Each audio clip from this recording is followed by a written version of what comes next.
여러분들이 디지털 이미징을 하시거나 모니터 캘리브레이션을 하시거나 컬러 매니지먼트를 할 때 항상 이제 사전적으로 우리가 알아두어야 되는 것이 바로 보고 계시는 컬러 어피어런스입니다. 컬러 현시 모델, 그 컬러가 우리 눈에 어떻게 보여지는가를 연구한 것이 이제 이 컬러 어피어런스 모델인데요.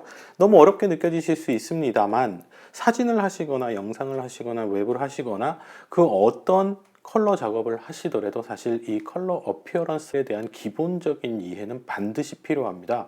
그래서 이 컬러 어피어런스는 우리가 보통 대학에서 색채학을 공부하실 때도 주로 이제 얘기를 하기도 하고요. 뭐 또는 색채 공학을 다루실 때도 얘기가 나오는 부분이죠. 여러분들이 보시는 컬러는 정말 진짜 정확한 컬러인가? 그리고 보는 사람에 따라서는 어떻게 달라지는가? 그 컬러 옆에 있는 컬러나 밝기에 따라서 컬러가 어떤 식으로 보이는가를 다루는 것이 바로 이 컬러 어피어런스이기 때문에요. 특히나 이제 이 디지털 컬러를 다루실 분들, 사진 영상 하시는 분들은 꼭 알고 계셔야 되는 부분이기도 한데요. 현장에서 살펴보면은 사실 이 부분에 대한 기본적인 이해 없이 접근하셔서 왜 이렇게 모니터가 안 맞아? 왜 이렇게 프린터가 안 맞아? 라고 말씀하시는 경우들, 또 TV 캘리브레이션을 했는데 왜 이래요? 라고 말씀하시는 부분들이 많이 있거든요. 그래서 사실은 이론적인 부분이기도 하고 여러분들이 어려워 그냥 지나칠래 라고 생각할 수 있는 부분이기도 합니다만 최대한 쉽고 빠르게 그리고 정확하게 이 컬러 어피어런스에 대해서 짚고 넘어가 보도록 하겠습니다. 그래서 여러분들이 색채공학 컬러 매니지먼트 진행하실 때 네, 기본적인 색채학의 기초를 알고 넘어가신다 라고 생각을 하시면 좋을 것 같으세요. 대표적으로 이제 이 컬러 어피어런스를 이제 설명할 수 있는 여러 가지 사례를 한번 좀 보여드리도록 할게요. 다가오는 자동차의 헤드라이트 불빛은 이제 밤에는 거의 앞이 안 보일 정도로 밝죠. 하지만 낮에는 똑같은 헤드라이트 불빛이 그렇게 밝다고 인식하기조차도 힘든 경우가 있습니다. 동일한 광량을 지닌 헤드라이트인데 왜 그럴까요? 네, 다가오는 헤드라이트 불빛은 결국 광순응에 의해서 우리가 설명을 할 수가 있고요. 웨버의 법칙으로 설명이 된다라고 되어 있죠. 우린 이것까지는 이제 우리가 시간 관계상 설명드리기는 어렵고 결국은 우리가 빛에 얼마나 순응되어 있는가, 우리 눈이 빛에 순응되어 있는 광순응의 수준에 따라서 결국 이 헤드라이트 불빛이 눈부셔가 되기도 하고 또는 왜 이렇게 어두워가 되기도 하는 것입니다. 여러분들이 스마트폰이나 TV를 보실 때, 모니터를 보실 때도 동일하게 작동됩니다. 동일한 광량이지만, 동일한 모니터 밝기지만 어떤 경우에는 되게 밝고 눈부시게 보이실 것이고요. 어떤 경우에는 되게 어둡게 보이실 겁니다. 같은 밝기인데요. 왜 그럴까요? 그러면은 이 부분은 어떻게 이해를 할 수 있을까요? 네, 주변부의 밝기, 모니터 주변부의 밝기에 따라서 네, 상대적이라는 얘기가 되겠습니다. 결국 디스플레이의 밝기는 네, 주변부 밝기의 상대적입니다. 네. 빛이 희미해짐에 따라서 물체의 형태는 우리가 알아볼 수 있지만 컬러는 희미해져요. 이런 현상도 여러분들이 경험해 보신 적이 있으실 겁니다. 희미한 조명에서 물체의 우리가 그 윤곽이라든지 형체를 알아볼 수는 있지만 컬러가 희미해지는 것은 이 삼색 추상체, 간상체 세포, 추상체 세포 뭐 이렇게 얘기를 하죠. 콘 리셉터 또는 뭐 로드 리셉터 얘기하는데 이 추상체 세포가 바로 컬러를 인지하는 시각 신경 세포거든요. 근데 이 추상체 세포와 간상체 세포가 서로 반응하는 영역이 다릅니다. 결국 빛이 어두우면은 어두워질수록 간상체 세포가 활성화되고요. 추상체 세포는 역할을 덜 하게 되지요. 인체의 생체 주기 리듬과도 관계가 있는 부분이기도 합니다만 결국 간상체 세포는 이 명암을 구분하는 데 있어서는 탁월합니다. 그리고 우리가 이제 센시티비티라고 얘기할 수 있는 여러분들 카메라에서의 감도 생각하시면 돼요. 감도를 끝도 없이 높이면은 되게 그 고감도가 되면서 아주 희미한 불빛까지 사진을 찍거나 영상을 촬영하실 수가 있잖아요. 우리 눈도 그렇습니다. 우리 눈에 간상제 세포라는 것이 바로 이 아주 고감도로 작동하는 센서입니다. 그래서 한밤중에 별을 볼 수 있는 이유, 그 별과 같이 아주 낮은 그 밝기를 가진 어떤 광원을 볼 수 있는 이유는 바로 이 간상체로 설명이 되는데요.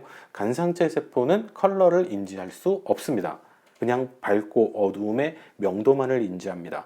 컬러를 인지하는 것은 추상체 세포 때문이거든요. 그래서 추상체 세포와 간상체 세포의 관계에 의해 이 부분은 설명을 할 수가 있다라는 얘기입니다. 자, 그러면 희미해지고 어두워지면은 컬러를 보는 능력은 떨어지는구나. 하지만 윤곽을 보는 그런 윤곽이라든지 명도를 보는 부분들은 아주 어두운 희미한 그런 밝기의 영역에서도 살아있구나라는 것을 이해하실 수가 있을 거예요. 자, 다음으로는 낮에는 별이 잘 안 보이는, 당연히 낮에는 별이 안 보이죠. 낮에는 왜 별이 안 보일까요? 낮에 증가하는 별의 광량은 눈에 보일 수 있는 만큼 충분하지 않습니다. 당연하죠. 밤에도 잘 안 보이는데요. 반면에 더 어두운 밤하늘에는 동일한 광량의 물리적인 증가가 쉽게 보일 수가 있거든요. 그래서 이는 두 개의 시각 환경에서 조도 증가의 변화 때문에로 설명을 할 수가 있다고 보시면 되겠습니다. 여러분들의 주변의 조도의 변화량에 따라서 영향을 미칠 수 있다라는 얘기가 되겠죠. 자, 다음 사례도 한번 보시죠. 철물점에서 선택한 페인트 샘플과 실제 페인트를 칠하고 난 뒤 방의 컬러는 다르게 보이는 거예요. 제가 페인트 가게에서 페인트를 샀어요. 그때는 되게 이쁜 민트색이었는데 집에 와서 칠해보니까 민트색이 아니라 무슨 사이언 색상 또는 다른 색상으로 보이는 겁니다. 여러 가지 이유로 인해서 설명을 드릴 수 있는 부분이기도 한데요. 일단은 어떤 그 텍스처가 가지고 있는 질감에 따른 컬러의 차이도 발생할 수가 있죠. 그래서 페인트 조각은 크기나 주변이나 어떤 투광에 따른 인식의 변화로 인해서 일치하지 않게 되는 문제가 발생할 수 있습니다. 이 투광에 따른 인식의 변화라는 것은 결국은 페인트 가게에서 그 페인트 색상을 비췄던 조명하고 집에서 지금 그 페인트를 비치는 조명이 다르다면, 조명이 다르면 컬러는 당연히 다르게 보이게 되는 것이죠. 다르게 인식될 수 있는 것이죠. 여러 가지 원인들 때문에 그렇게 일치하지 않는 경우가 발생할 수 있다라고 보시면 좋을 것 같고요. 다른 색을 가진 바닥에 전시된 작품은 완전히 다르다. 이건 이제 어떤 갤러리에서는 회색의 바닥이고 어떤 갤러리에서는 어두운 검정색의 바닥이다. 그러면 똑같은 제품을 진열을 해놨어요. 전시를 해놨는데 컬러가 달라 보이는 거예요. 이런 상황도 발생할 수 있습니다. 주변 환경이나 배경의 컬러는 결국 자극의 형태에 매우 심각한 영향을 끼칩니다. 그래서 사진이나 예술품에 특히나 많은 영향을 미치기 때문에 이런 부분들도 여러분들이 한번 경험해 보시면 좋을 것 같아요. 흔히 일어날 수 있는 일이라는 거죠. 내가 작업을 하고 있는데 내 작업을 하고 있는 이 모니터는 문제가 없는데 만약에 바닥의 재질을 바꿨어요. 그럼 그때부터 뭔가 달라 보이는 거죠. 이런 것들도 흔하게 나타날 수 있는 현상이라고 보시면 되겠습니다. 출력된 이미지는 컴퓨터의 모니터로 보는 원본과 일치하지 않는다. 이건 여러분들이 항상 경험하시는 것이죠. 컴퓨터 모니터와 프린터가 정확하게 교정되어 있고 조정되어 있다 하더라도 미디어에서의 그런 차이, 그러니까 매체의 차이를 말씀드리는 겁니다. 그래서 어떤 종이의 텍스처의 차이도 당연히 존재할 수 있겠고요. 백색점, 화이트 포인트, 흰색의 색상이 되겠죠. 그 다음에 조도 수준, 모니터는 120 칸델라인데 프린트물을 비추는 것은 또 다른 밝기다. 이러면 당연히 또 달라 보이는 것이고요. 그리고 주변 환경, 모니터를 둘러싸고 있는 서라운딩된 환경과 프린터를 둘러싸고 있는 프린트물을 보는 둘러싸고 있는 주변의 환경이 다르다라면요, 매칭이 안 된다라는 거예요. 그런 부분들까지도 요인이 될 수 있다. 그런 것들은 여러분들이 항상 흔히 느끼시는 이제 부분이라고 볼 수 있겠습니다. 맑은 날의 경치는 훨씬 화려하고 높은 채도로 보입니다. 왜 그럴까요? 이거는 이제 헌트 효과라는 것하고 스티븐스 효과로 설명을 해드릴 수 있는데요. 조도 수준의 증가에 따라서 색채의 풍부함, 컬러풀리스라고 얘기를 하죠. 컬러풀리스의 증가와 채도의 증가에 대해서 설명을 할 수가 있습니다. 그래서 맑은 날, 그러니까 조도가 증가하면 증가할수록 뭔가 좀 더 채도가 더 쨍해 보이고 뭔가 더 원색의 그런 컬러풀함이 더 증가되어 보이는 듯한 느낌을 얻게 되죠. 결국 컬러는 밝기에 영향을 받는다는 얘기가 되겠습니다. 이걸 우리가 디지털에서는 어떻게 얘기할 수 있을까요? 예를 들면 여러분들이 모니터를 보세요. 100칸델라에서 동일한 컬러를 보시는 거하고요, 500칸델라에서 동일한 컬러를 보시는 것하고요, 이 차이로 설명을 드릴 수 있을 것 같아요. 더 밝은 모니터에서의 컬러는 더 컬러가 풍부해 보일 가능성이 있다는 겁니다. 모니터가 그렇게 보여주는 게 아니고요, 여러분들의 눈이 그렇게 느낀다라는 겁니다. 네, 그래서 밝기의 변화에 따라서 느끼는 컬러도 변화가 있다라는 얘기가 되겠습니다. 다음으로는 파란색과 녹색의 물체는 희미한 백열등 하에서는 구분할 수 없다라고 되어 있죠. 지금 이제 그 희미한 백열등 같은 경우에는요, 우리가 이제 스펙트럼 곡선을 살펴보면은 백열등은 그 380 나노미터에서 700 나노미터 사이의 파장 중에서 이 380에서 한 500 나노미터대의 영역은 좀 파장이 별로 없습니다. 그리고 600, 700으로 넘어가면서 파장이 쭉 올라가거든요. 그래서 우리가 백열등은 대개 따뜻한 색상, 누런 색상으로 만나보시잖아요. 뭐 필라멘트 등이든 할로겐이든. 그렇다는 얘기는 이렇게 이제 우상행하는 형태, 380에서 500 나노미터 대역의 파장이 에너지가 없다라는 얘기는 녹색과 파란색 영역의 에너지가 부족하다라는 얘기가 되겠습니다. 결국은 네, 단파장 영역. 380에서 500 나노미터 사이 영역이 되겠죠. 이 영역의 민감도에 요구되는 에너지가 부족하다는 얘기예요. 예, 그렇기 때문에 녹색과 파란색의 구분이 조금 어렵다. 네, 뭐 이런 결국은 이제 요 정도까지 가시게 되면 우리가 스펙트럼 분포에 대해서도 이제 좀 배우실 필요가 있겠죠. 그래서 우리가 눈으로 인지할 수 있는 컬러는 380 나노미터에서 700 나노미터 사이의 파장, 에너지 파장을 우리는 이제 빛으로 컬러로 인지할 수 있고 이걸 우리는 눈으로 볼 수 있다고 해서 가시광선이라고 얘기를 합니다. 이른 아침의 빛 아래에서 결국 이제 새벽과 같은 이른 아침의 빛 아래에서 적절한 색의 양말을 고르는 것은 거의 불가능하대요. 그러니까 새벽녘에 뭐 검정색이나 갈색, 파란색과 같은 양말을 고르는 건 불가능하답니다. 뭐 실제로 그런가요? 이른 새벽에는 어두운 컬러를 구분하는 능력이 감소된대요. 이건 왜 그럴까요? 우리가 이제 이전에 나왔던 여러 컬러 어피어런스 현상과 결부시켜 생각해 보셔도 되겠죠. 예를 들면은 아주 어두운 경우에는 우리 눈의 추상체 세포의 활동보다는 간상체 세포의 활동이 더 증가하고 간상체 세포의 활동은 결국은 어떤 빛의 명암은 인지를 가능하나 빛의 네, 컬러는 인지하는 능력이 없습니다. 간상체 세포는 아예. 그렇기 때문에 일 수도 있고요. 자, 회색이나 갈색을 가지고 있는 전구는 없답니다. 왜 그럴까요? 회색과 갈색의 인식은 이제 컬러와 관련한 데서만 일어나는 일이 되겠습니다. 그래서 어떤 장면에서 가장 밝은 요소를 가지는 광원으로 관찰될 수 없기 때문에 우리가 이제 회색이나 갈색을 가진 전구는 없습니다. 붉은 빛을 띠는 녹색이나 노란색 빛을 띠는 파란색은 세상에 존재하지 않습니다. 이건 우리가 이제 반대 색상이라고도 얘기를 하는데요. 적색과 녹색, 레드 투 그린이죠. 그리고 옐로우 투 블루, 예, 노란색과 파란색 각각의 색상 인식은 양 플러스극, 마이너스극, 그러니까 서로 반대 색상의 형태를 띠고 있는 거예요. 그래서 붉은기의 녹색 또는 노란기의 파란색이라는 것은 우리 눈엔 존재하지 않는 거예요. 왜냐하면 물론 여러분들 눈의 추상체 세포는 이 380 나노미터에서 700 나노미터 사이의 파장을 인지합니다만 그렇게 인지된 데이터가 시각신경세포로 들어갈 때 여러분들의 뇌로 전달이 될 때 빨간색과 녹색을 서로 반대의 영역 플러스극, 마이너스극, 그 다음에 노란색과 파란색도 플러스극, 마이너스극으로 전달하기 때문에 노란색만 전달이 되든지 파란색만 전달이 되는 거예요. 그리고 붉은색만 전달이 되든지 아니면 녹색만 전달이 된다라는 겁니다. 그래서 붉은색과 녹색이 함께 할 수 없다는 얘기죠. 네. 그래서 이런 걸로 우리는 이제 반대 색상이라고 얘기를 합니다. 그래서 동시에 존재하는 것이 불가능합니다.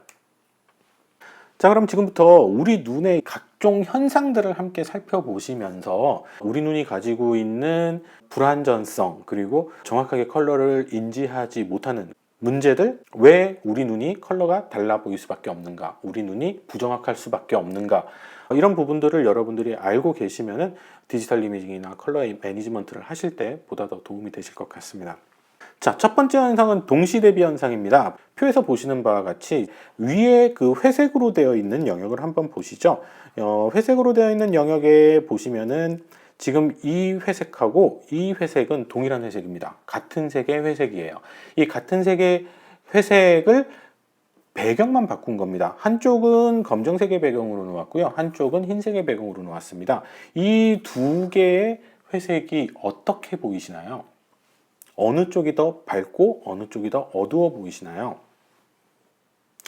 한마디로 말씀드려서 지금 동일한 배경을 가지고 있는 상황에서의 두 회색은 같은 색상으로 보입니다. 같은 밝기로 보이고요. 하지만 검정색 배경, 흰색 배경으로 배경을 달리한 이 두 개의 회색은 같은 색상으로 보이지 않습니다. 실제로 같은 색상입니다만. 결국은 여러분들이 뭔가 컬러를 측정하시고 또는 밝기를 측정하시고 여러분들의 눈으로 평가를 하실 때 해당 컬러의 주변부에 있는 주변부에 서라운딩된 부분이 엄청나게 많은 영향을 미친다라는 겁니다. 여러분들이 전문가용 모니터 사용하시면은 보통 흔히 우리 이제 모니터 후드라고 해가지고 이렇게 갓 씌어져 있는 모니터들도 보신 적이 있으시죠? 바로 이런 문제를 조금이나마 줄여주기 위해서 모니터 후드라는 것을 사용하는 것이죠. 왜? 주변부에 너무 많은 영향을 미치기 때문에 내가 모니터로 빨간색을 본다고 하더라도 그 빨간색이 주변부에 따라서 영향을 미치게 될 가능성이 높기 때문입니다. 이걸 우리는 이제 동시 대비 현상이라고 얘기합니다. 또 다른 동시 대비의 사례도 한번 만나보시도록 하겠습니다. 지금 보시면은 왼쪽과 오른쪽에 그 동일한 빨간색, 여긴 아래쪽에는 동일한 이제 녹색이 보이시죠? 왼쪽과 오른쪽의 빨간색은 동일한 색상입니다. 동일한 색상인데 지금 이쪽에 이 빨간색하고요, 그 다음에 이 빨간색하고요, 같은 색상으로 보이시나요? 네, 달라 보이시죠? 완전히 달라 보입니다. 하지만 같은 색상입니다. 그 다음에 지금 아래쪽에도 마찬가지입니다. 여기에 있는 요 십자하고 이쪽에 있는 이 패치들이 동일한 색상으로 보이시나요? 네, 그렇지 않습니다. 네, 다른 색상으로 보입니다. 결국은 컬러들이 어떤 배경과 주변의 위치에 있느냐에 따라서 완전히 다른 색상으로 보이는 거예요. 네, 이건 이제 우리 눈은 이 두 개의 컬러에 대해서 스펙트럼 반응을 뭐 어떤 식으로든 지금 보고 계시는 이 컬러와 이 컬러를 같은 색상으로 인지를 했을지 모르겠습니다만 우리 시각신경세포로 들어가서 뇌에서 이 컬러를 해석을 할 때는 다른 컬러로 해석이 돼서 보이게 되는 거예요. 결국 이 주변부에 어떠한 패턴들이 배치되어 있느냐에 영향을 받는다라는 얘기입니다. 지금 보고 계시는 이 화면을요, 각도를 좀 틀어서 여러분들이 보고 계시는 지금 유튜브 만약에 보고 계신다면은 유튜브의 모니터의 각도를 이렇게 틀어가지고 옆으로 한번 보세요. 각도에 따라서 효과가 더 달라집니다. 어떤 각도로 보시느냐에 따라서 이 두 샘플의 색상 차이가 더 극대화되기도 합니다. 실제로는 같은 색상입니다. 근데 우리 눈으로는 다른 색상으로 보이죠. 다음은 수축 현상에 대해서도 한번 보여드리도록 하겠습니다. 지금 위에 회색으로 되어 있는 패치가 하나 보이실 거고요. 아래쪽에 패치가 보이실 겁니다. 이 두 개의 패치는 서로 다른 패치입니다. 아주 약간의 차이를 가지고 있는데요. 그 색상의 차이가 배경이 어떤 배경을 사용하느냐에 따라서 그 차이가 커지기도 하고 좁아지기도 하는 현상을 보여주기 위한 샘플입니다. 그래서 그 두 개의 자극이 비교되는 배경이 자극 그 자체의 색상하고 비슷할 때, 결국 지금 이 회색으로 되어 있는 패치이기 때문에 이 회색하고 가장 비슷한 이 회색 영역에서 이 두 개의 컬러를 봤을 때 그 컬러 차이가 가장 크게 보이는 그런 현상을 뜻합니다.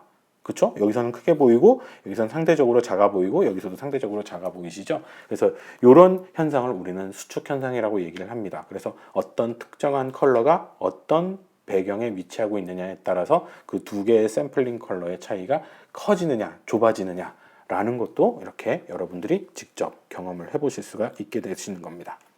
다음으로는 이제 확장 현상에 대해서 한번 살펴보시도록 하겠습니다. 지금 왼쪽에 4개의 수직선이 보이실 거고 오른쪽에 4개의 수직선이 보이실 텐데요. 공간 주파수라고 불리우는 이제 그 왼쪽엔 두께가 이렇게 두꺼운 직선들이 있고 오른쪽엔 두께가 얇은 직선들이 있잖아요.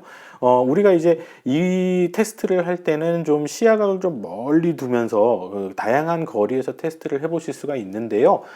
지금 이제 그 왼쪽의 패치들 같은 경우 우리가 이제 저주파수의 패치라고 얘기를 합니다.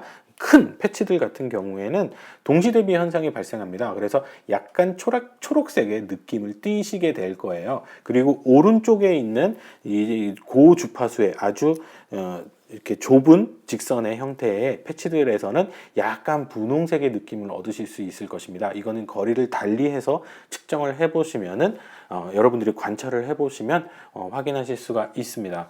결국은 어떤 특정한 패치들이 실제로는 우리 지금 보고 계시는 것처럼 회색이지만 회색이 아니라 이 각각의 샘플들이 가지고 있는 고유한 어떤 특성에 따라서 다른 색으로 보이기도 한다라는 거죠. 녹색 내지는 분홍색과 같이 상대적으로 이쪽은 녹색기, 이쪽은 분홍색기로 느껴지시게 될 거예요. 이런 식의 특성도 우리는 이제 가지고 있다. 이걸 우리는 확장 현상이라고 얘기를 합니다. 다음으로는 이제 휘도에 따라 색상이 이동하는 현상에 대해서도 좀 말씀을 드려야겠네요. 결국 모니터의 휘도, TV의 휘도, 디스플레이의 휘도가 바뀜에 따라서 달라짐에 따라서 컬러가 달라지는 현상을 얘기를 합니다. 그래서 휘도가 변함에 따라서 단색 자극의 색상을 관찰할 때 원래 우리가 이제 결국은 똑같은 동일한 색상임에도 불구하고 그 밝기, 여기서 이제 휘도라고 하는 것은 명광원의 밝기잖아요. 그래서 밝기가 달라짐에 따라서 컬러가 어떻게 달라져 보이는가를 얘기를 하는 것입니다. 결국 지금 여기서 얘기하는 것은 색상은 일정한 상태가 아니라는 것이죠. 100칸델라에서 보는 분홍색하고 300칸델라에서 보는 분홍색은 같은 색이 아니라는 얘기입니다. 네, 그래서 밝기의 변화에 따라서 휘도의 변화에 따라서 컬러는 달라져 보일 수가 있습니다. 그래서 지금 예를 들면은 650 나노메타의 빛, 여기서 650 나노메타라고 하면 적색의 빛이 되겠네요. 이 적색의 빛의 색상을 대응시키기 위해서 10분의 1 정도 수준의 휘도 레벨에서는 동일한 그 컬러를 보여주기 위해서는 620 나노메타의 어떤 파장이 필요하다라는 것이 이제 과학적으로 현상이 발견이 되었죠. 무슨 얘기냐? 되게 어렵게 써 있죠. 결국 그 밝은 상태에서는 이 분홍색이 650 나노메타의 파장을 가졌었는데요. 그것과 동일한 컬러를 느끼게 하기 위해서는 어두웠을 때는 620 나노메타의 파장으로 줄어든다라는 얘기가 되겠습니다. 네, 그래서 이런 휘도에 따른 색상의 이동 현상도 있습니다. 다음으로는 색 순도에 따른 색상의 변화, 에브니 효과라고 하는데요. 이 변화 효과를 한번 간단하게 얘기를 해보도록 할게요. 단색빛을 백색빛과 섞는 것 자체로는 일정한 색상의 변화를 이루어내지 않는다라는 것이 지금 보고 계시는 표를 통해서 확인할 수 있는 부분입니다. 지금 보고 계시는 것이 이제 그 CIE의 XY 색도도죠. 그래서 이 XY 색도도에서 이 삼각형 모양, 말발굽 모양으로 되어 있는 이 부분은 우리 눈으로 인지할 수 있는 컬러 영역이고요. 이쪽이 레드, 그 다음에 이쪽이 그린, 그리고 이쪽이 블루 영역이 되겠습니다. 그렇다면은 이 레드, 그린, 블루의 원색이 있고 이 가운데 영역이 바로 우리가 흔히 얘기하는 뭐 6500K의 흰색 내지는 우리 화이트 색상이 되겠는데요.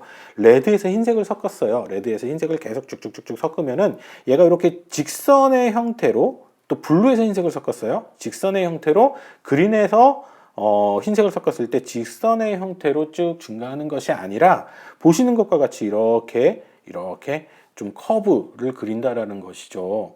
리니어하게 색상의 순도가 결정이 되는 것이 아니라는 것입니다. 그래서 고정된 형태로 증가하는 것이 아니라 변화가 발생한다. 여기서 이렇게 시프트가 발생하면 어떤 식의 문제가 발생하는 걸까요? 약간의 옐로우가 끼면서 증가하는 거죠. 예. 흰색을 섞었을 때, 레드에서 흰색을 섞었을 때 약간의 어떤 옐로우의 그런 느낌을 가지게 하면서 색상이 흰색으로 변하는 것이고요. 마찬가지로 지금 그린에서 흰색으로 이동을 할 때도 약간 오른쪽으로 시프트 했네요. 그러면은 약간의 옐로우 방향으로 이동을 하는 것을 확인할 수가 있습니다. 다음으로는 이제 우리가 흔히 또 많이 얘기하는 것 중에 하나인 헬름홀츠 콜라이슈 효과라는 것이 있죠. 지금 위에 패치들 보시면은요, 위에 패치들에서는 어떤 색상이 가장 밝게 느껴지시나요? 이렇게 빨간색부터 시작해서 녹색, 뭐 다양한 색상들이 있습니다만은 이 5가지 색상 중에서 어떤 색상이 가장 밝게 느껴지십니까? 레드 색상이 가장 밝게 느껴지시지 않나요? 사실 그렇지만 이 5개의 밝기는 동일합니다.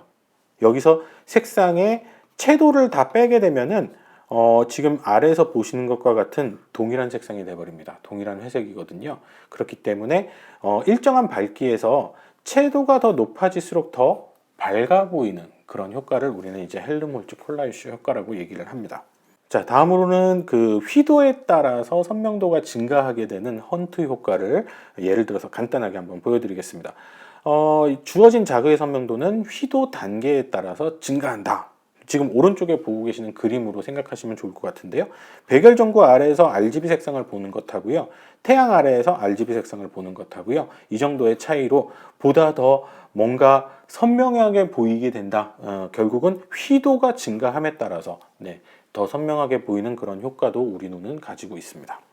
다음으로는 스티븐스 효과라는 것이 있는데요. 휘도에 따라서 컨트라스트가 증가하게 됩니다. 그래서 휘도 레벨이 증가하면 증가할수록 어두운 색은 더 어두워지고요. 밝은 색은 더 밝게 보이는 것을 이제 우리는 스티븐스 효과라고 얘기를 합니다.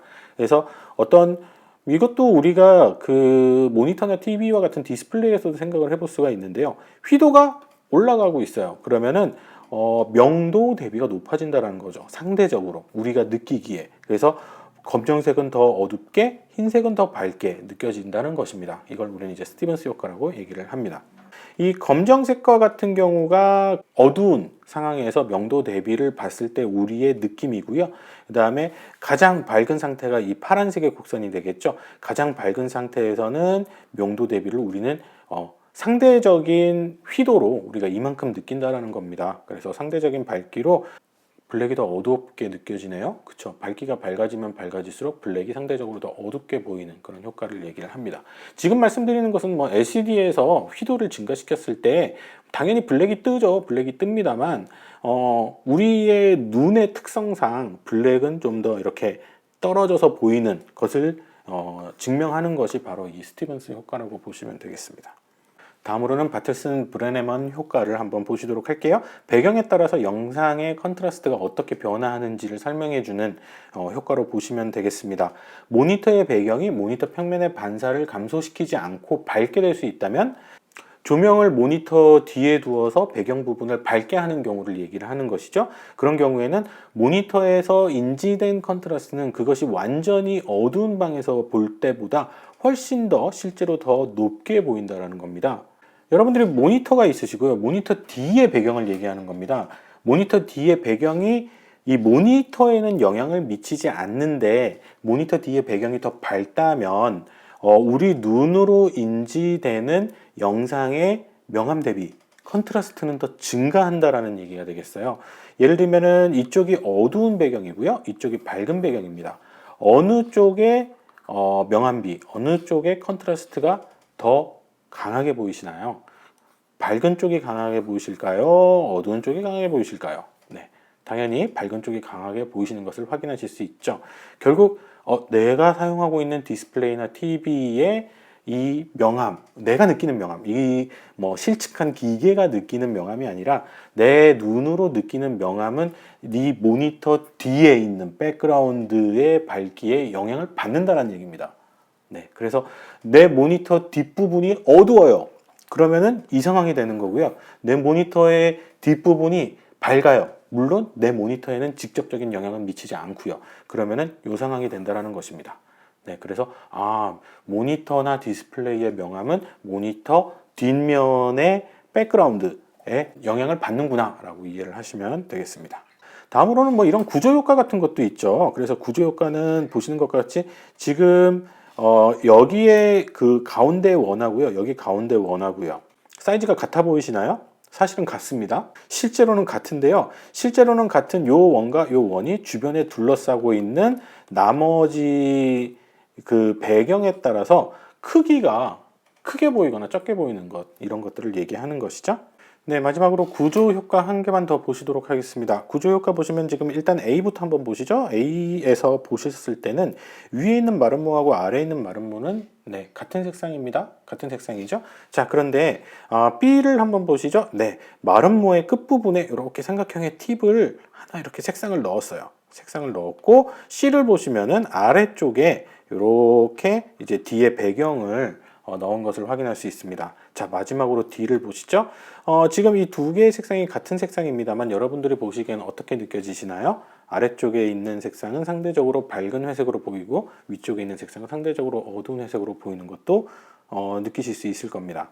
다시금 말씀드리지만 여러분들의 눈은 잘못한 게 없습니다. 추상체 세포가 또는 간성체 세포가 이 컬러와 이 컬러는 동일한 컬러예요 라고 인식을 하도록 여러분들의 뇌 세포에 이제 데이터를 전달해 주겠지만, 이 모든 그림을 함께 인식한 여러분들의 뇌에서는 아니야, 이거는 상대적으로 어둡고 이거는 상대적으로 밝아 라고 처리를 해버리는 거예요.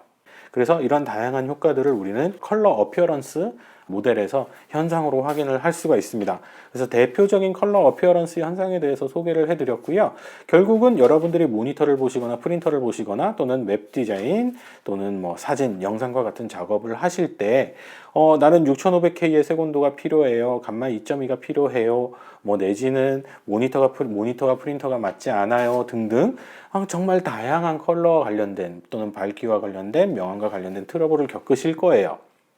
근데 그게 과연 기계의 잘못인지, 여러분들의 눈이 잘못된 것인지, 여러분들의 뇌에서 해석이 잘못된 것인지를 한 번쯤 생각해 보실 필요가 있다는 겁니다. 우리 눈은 그만큼 부정확하다라는 얘기입니다. 우리 눈은 항상 이렇게 착시라고 해야 될까요? 항상 이렇게 불완전한 정보로 컬러와 밝기를 인지합니다. 그래서 이런 부분들을 이해하시고 컬러 매니지먼트나 디지털 이미징이나 이런 부분에 접근을 하시면 보다 더 도움이 되실 것 같습니다.